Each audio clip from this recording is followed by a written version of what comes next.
네, 여러분 안녕하십니까? 비전교육학입니다. 이번 시간에는 2013학년도 기출문제 15번 문항을 같이 한번 풀이해 보도록 하겠습니다.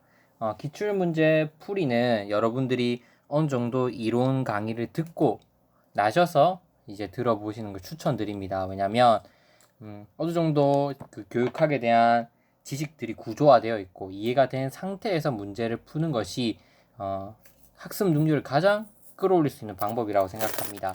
그리고 이 간에 지금 15번 문항 같으면은 그 간에 대해서 시험 문제가 출제되었습니다. 간의 강의는 제가 교수학습 이론에서 다 다뤘기 때문에 그 내용에 대해서 다 이해한다는 전제하에서 한번 설명을 드려보도록 하겠습니다.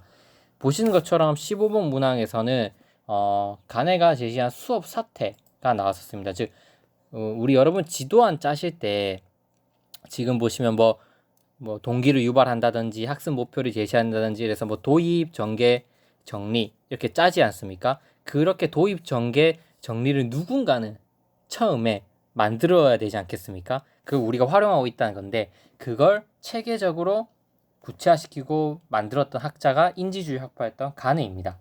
즉 가네는 우리 머릿속에서 정보가 어떻게 처리되는지 그 과정을 토대로 도입, 전개, 정리에 따라서 9가지 수업 절차를 제시합니다.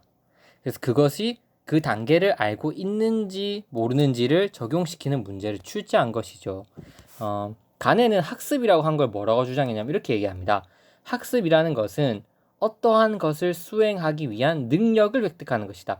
간에서 시험에 나온 핵심 포인트가 뭐냐면 능력이란 겁니다. 능력이란 단어를 뭔가 지문에서 그 교사의 대화에서 강조하고 있다. 능력의 획득 이런 걸 강조하고 있다면 그것은 간해를 물어보고 있는 것 같은데라고 하는 한 번쯤 의심을 해보셔야 된다는 거죠.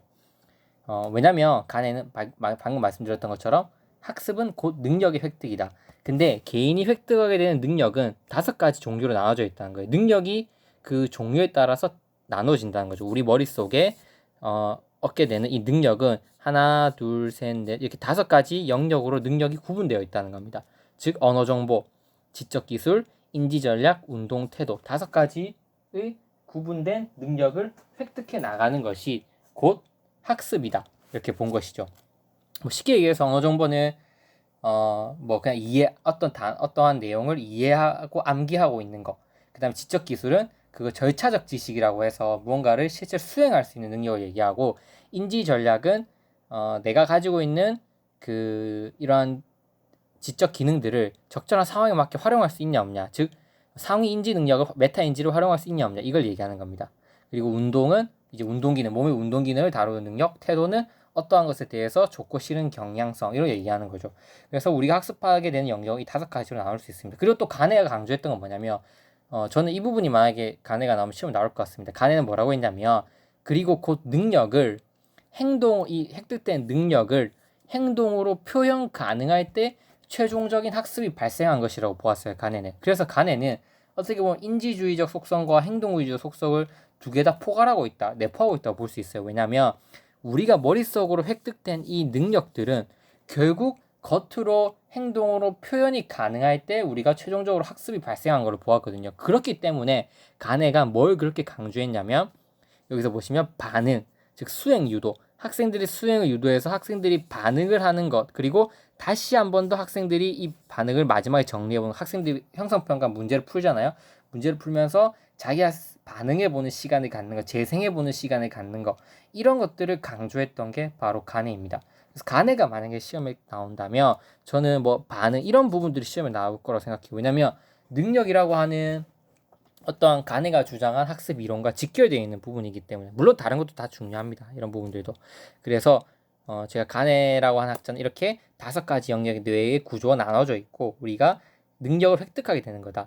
근데 이 능력은 행동으로 표현 가능할 때 최종적으로 학습이 발생한 것을 보기 때문에 반드시 학습자가 그 무언가 자기가 획득한 능력을 표현할 수 있는 기회를 제공해야 된다. 학습 안에서. 그래서 그걸 반응이라고 하는 그 전개 부분의 반응이라고 하는 것을 꼭 만들어야 된다, 이렇게 본 것이죠. 정보 처리 이론이 발달하면서 인간이 환경의 정보를 어떠한 과정을 통해서 장기 기억에 저장하는지 밝히게 되었습니다. 그래서 여러분도 다 아시겠지만 감각 기억을 통해서 정보를 받아들인 정보에서 주의를 집중한 정보를 바탕으로 블라인드 처리를 해서 내가 원하는 정보만 받아들이고, 그리고 그 원하는 정보에 대해서 내가 기존에 가지고 있던 장기 기억을 바탕으로 그 정보를 해석하는 지각의 과정을 거치고, 그 과정 안에서 얻게 된 정보는 작업 기억에 머무르게 되는 거죠. 마치 작업대와 같은 그 작업 기억에 머물면서 뭔가 내가 중요하다고 생각해서 장기 기억 속으로 파지시켜야 된다고 생각하게 된다면 유의미한 부호 과정, 여러분들이 아시는 뭐 심상화, 맥락화, 조직화 뭐 이런 것들이 있죠. 뭐 정교화 이런 걸 통해서 장기 기억 속에 저장해내는 거, 이게 학습이라고 본 거예요. 이해되시죠? 그래서 그 과정을 준비, 획득, 전이로 세분화하고 총 9가지 단계로 나누었다. 그래서 그 9가지 단계를 아냐 모르냐 이걸 뭐 이제 물어보고 있는 거죠. 그래서 일단 이 9가지 단계는 뭐 일단 내적 과정과 이 수업 절차는 뭐냐면, 이 내적 과정 학생들의 머릿속에서 일어나는 인지적 과정을 얘기하는 거고, 수업의 절차는 이러한 내적 과정을 일으킬 수 있는 기재 요인이라고 보시면 됩니다. 그래서 이 두 가지를 헷갈려서 서술하시면 안 되고, 내적 과정을 서술하실 거면 내적 과정 위주로 서술을 하시고, 수업 이거를 내적 과정을 일으키는 수업 절차로 서술을 해주신다면 수업 절차로 여러분들이 하나의 그 설정해서 이렇게 논리성 있게 이렇게 서술해 나가는 게 중요하겠죠. 뭐 주의력 경갑심했다, 갑자기 학습 목표를 제시했다, 작동 기호를 재석했다, 왔다 갔다 하시는 것보다는 내적 과정을 설명할 거면 이렇게 하고, 아니면은 뭐 주의력 경갑심을 일으키기 위해서 중요하다는 포인트를 짚어준다 해서 같이 설명해 주시는 것도 좋겠죠.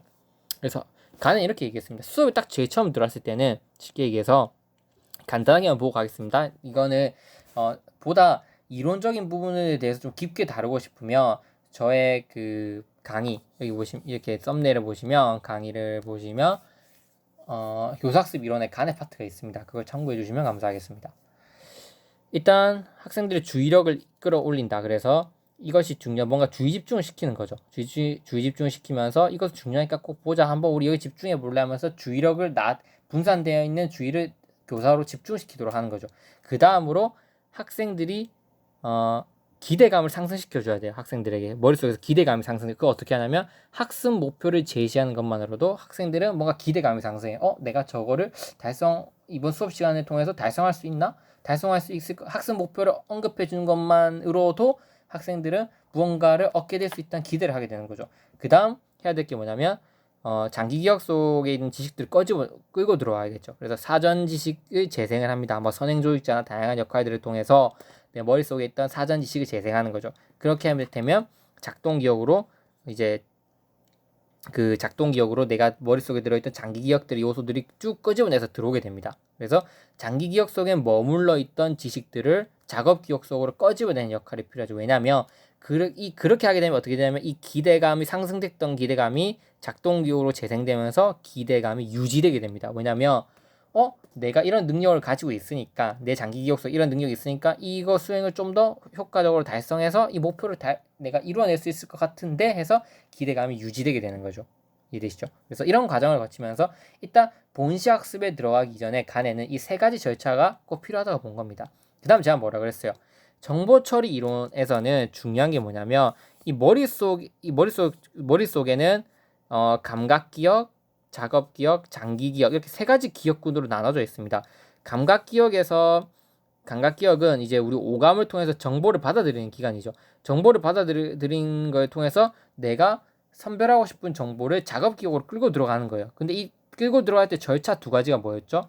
아시다시피 이제 주의 집중과 지각이 들어가는 거예요. 주의 집중과 지각을 통해서 모든 정보를 내가 작업 기억으로 끌고 들어가는 게 아니라 내가 다루고자 하는 유의미한 정보들만 작업 기억에 끌고 들어가죠. 결국 구체적으로 궁극적으로 도달하고 싶은 학습의 목표는 뭐냐면 이 작업대에 있는 작업 기억 속에 있는 내용을 장기 기억 속에 저장하는 게 핵심 포인트예요. 그러면 그 과정이 어떻게 일어나냐? 여기 보시면 첫 번째 선택적 지각을 해야 된다는 거예요. 학습자는 많은 자극들 중에서 독특한 특징을 제시해서 교사는 자극 자료를 제시해서 선택적으로 지각을 할 수 있도록 도와줘야 된다는 거예요. 무수히 많은 내용을 가르쳐 주겠지만 그 중에서 너네가 꼭 학습해야 되는 부분은 이러한 것들이야. 그래서 자극 자료를 제시해서 선택적으로 지각을 할 수 있도록 도와줘야 됩니다. 예를 들면 중요한 요소들에 대해서 언급을 해줄 수 있어야 된다는 거죠. 뭐 강조를 한다든지 아니면 뭐 밑줄 거라고 한다든지 뭐 다양한 이런 방법을 통해서 꼭 학습해야 되는 것들을 지각하도록 시키는 거죠. 그런 다음에 학습자들은 내가 이거는 꼭 장기 기억 속에 저장해야 되는구나. 이제 학습자들이 이제 그 판단이 설 겁니다. 그 다음으로 해야 될 게 뭐냐면 그럼 작업 기억 안에 있던 정보를 장기 기억 속으로 저장해야겠죠. 그때 학습 안내를 제공한다는 거예요. 이때 학습 안내를 제공한다는 건 뭐냐면 유의미한 부호화를 전략을 제공한다는 거예요. 유의미한 부호화를 통해서 하고 싶은 건 뭐냐면 작업 기억에 있는 어떤 정보들을 장기 기억 속으로 저장하는 거예요. 작업 기억은 왜 작업이냐면 작업대와 같은 역할을 한다는 거예요.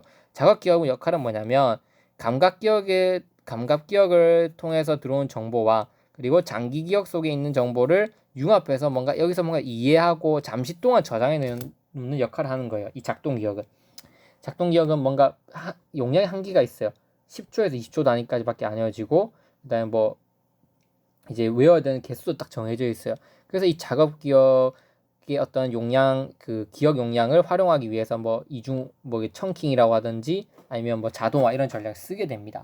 어쨌든 중요한 건 뭐냐면 학습이라고 하는 거는 계속 강조드리지만 작업 기억 속에 있던 정보를 장기 기억 속으로 저장해야 된다. 이때 해야 될 게 뭐냐면 부호화 전략이라는 거죠. 그 중에서도 유의미한 부호화 전략을 쓰자는 거고 감각 기억 속에서 내가 작업 기억으로 끌고 들어올 때는 어떻게 한다? 선택적 지각을 하자는 거예요. 즉 많은 요소들 중에서 내가 필요하다고 생각하는 요소를 끌고 들어올 수 있게 도움을 제공해야 된다는 거죠. 이런 과정으로 학습이 이루어진다고 본 겁니다. 그러면 유의미와 부호화 전략에는 총 4가지가 있어요. 정교화, 조직화, 맥락화, 심상화 이 4가지 방법이 있는 거예요. 그래서 그 4가지 방법을 써서 장기 기억 속에 저장을 한다. 그럼 여기서 학습이 끝이냐? 근데 제가 강조하는 건 뭐였어요? 아까부터 결국 머릿속에 이제 얻게 된 지식들을 표현하는 게 중요하잖아요. 맞죠? 끊고 가도록 하겠습니다.